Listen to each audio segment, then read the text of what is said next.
Welcome to this explainer. Today, we are going inside the playbook of a highly strategic consulting proposal to see exactly how a modern political legacy is architected from the shadows. What we are looking at is a confidential advisory document prepared by a strategist named Kimani for Honorable Titus, a political leader in Kandara constituency, Kenya. And let me tell you, this isn't your standard campaign manifesto, it is a full-blown blueprint for establishing a self-sustaining intelligence apparatus. Okay, so here's the million-dollar question. How do you actually win without campaigning? In an era where voters are incredibly skeptical of traditional political rhetoric and empty promises, this document proposes a radical shift. It suggests totally abandoning the loud, poster-heavy, baby-kissing campaign cycle and instead deploying a data-backed knowledge machine. It's all about redefining leadership by providing actionable, concrete solutions before a single vote is even cast. To tear down this playbook, we're going to hit these 6 steps. Mapping a new leadership model, checking out the Kandara demographic reality, looking at the behind-the-scenes strategist, building actionable knowledge products, executing the 90-day pilot plan, and finally, impact and risk mitigation. Let's get into it. Section 1. A new leadership model. Subtitled, Evidence-Based Government. Modern statesmanship requires transitioning away from guesswork and heavily leaning into evidence-based constituency development. Just take a look at this. Kandara is densely populated, with over 175,000 residents in Murang'a County. And when you combine that 58% working-age chunk with the 33% youth demographic, wow, you are looking at a staggering 91% of the entire constituency that absolutely requires employment, skills training, and enterprise opportunities right now. You simply cannot govern this demographic with traditional soundbites. They need real, structural, economic acceleration. Moving to Section 2, the Kandara demographic reality and strategic interventions. We aren't just throwing random stats at the wall here. This is demographic intelligence that maps out the exact battleground for strategic political interventions. Now, look at this massive drop-off. It's kind of wild. Kandara boasts a really impressive 93.9% primary school enrollment rate, which provides a great educational foundation. But then secondary school enrollment just plummets to 37.8%, noticeably below the national target. This is a glaring transition gap.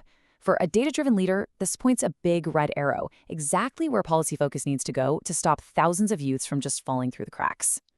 On top of that, the constituency receives roughly 188 million shillings annually from the NGCDF allocation. Because Kandara has 6 wards, it sits in a higher-tier funding bracket. That is a significant pool of capital that absolutely demands a coherent, high-impact project layout, rather than just throwing money at fragmented or stalled community projects. And this right here brilliantly shows how the strategy totally avoids blanket solutions. By mapping out the 6 specific wards, the proposal chooses to target hyper-local realities.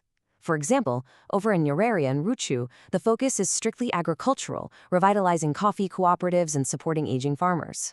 But step over to Kagunduni, which is an education hub, and the primary intervention becomes managing parents' anxieties over the new competency-based curriculum. Or take Iteru, where the high youth concentration means the battle is all about closing the digital infrastructure divide. Okay, Section 3, the behind-the-scenes strategist, acting as the architect.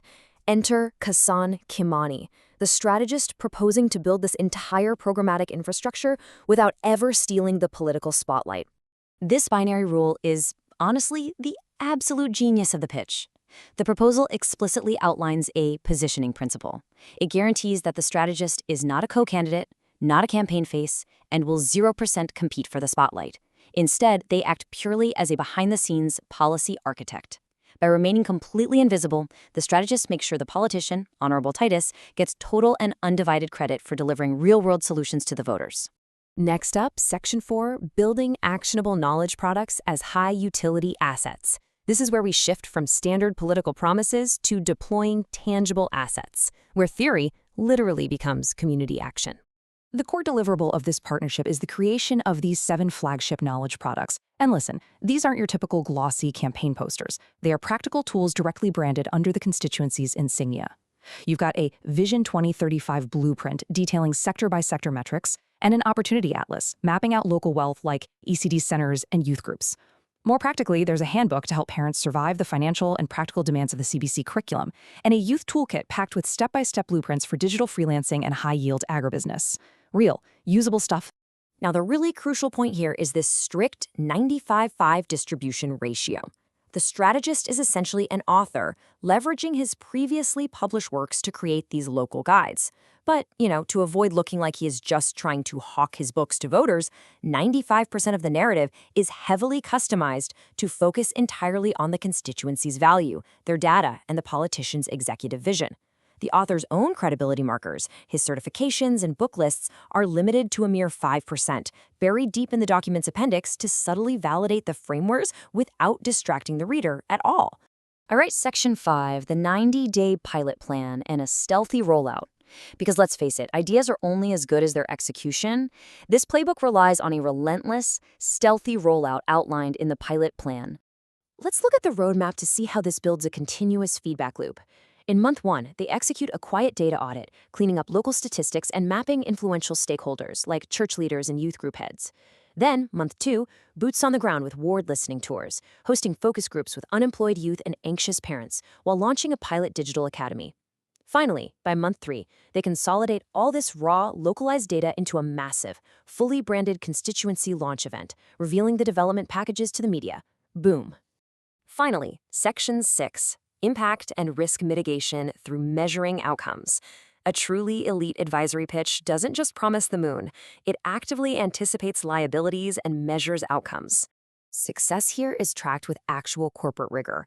They aren't just counting crowd sizes at rallies. Nope, they aim to scale from 2,500 constituents engaged at the 90-day mark to over 15,000 actively engaged constituents within a year, and that is verifiable through town hall registers and digital download logs. The Digital Academy aims to train 500 youth, and they plan to publish 20 executive policy briefs to firmly position the leader as a true intellectual authority. But what if things go wrong? Well, the strategist effectively bulletproofs the entire operation by addressing hurdles up front. Community skepticism, solved by co-creating listening reports so citizens actually see their direct input in the final blueprints. Budget constraints on massive printing costs, solved by leveraging zero-cost WhatsApp deployment to distribute digital training modules directly to people's phones. And claims of political bias, handled by strictly grounding all frameworks in verifiable data from official sources like the National Census. I love this closing anchor from the proposal because it just perfectly summarizes the shift. The goal isn't just surviving a single election cycle. It is about elevating the conversation way above typical sound bites and establishing a permanent, self-sustaining intelligence apparatus that makes a leader's narrative practically untouchable. So, it leaves us to wonder, as local governance becomes increasingly complex, and as voters demand real economic solutions over empty rhetoric, are these stealthy, evidence-based playbooks going to become the universal standard for modern political leadership? Thank you so much for joining me for this explainer. Keep questioning the systems behind the scenes and keep learning.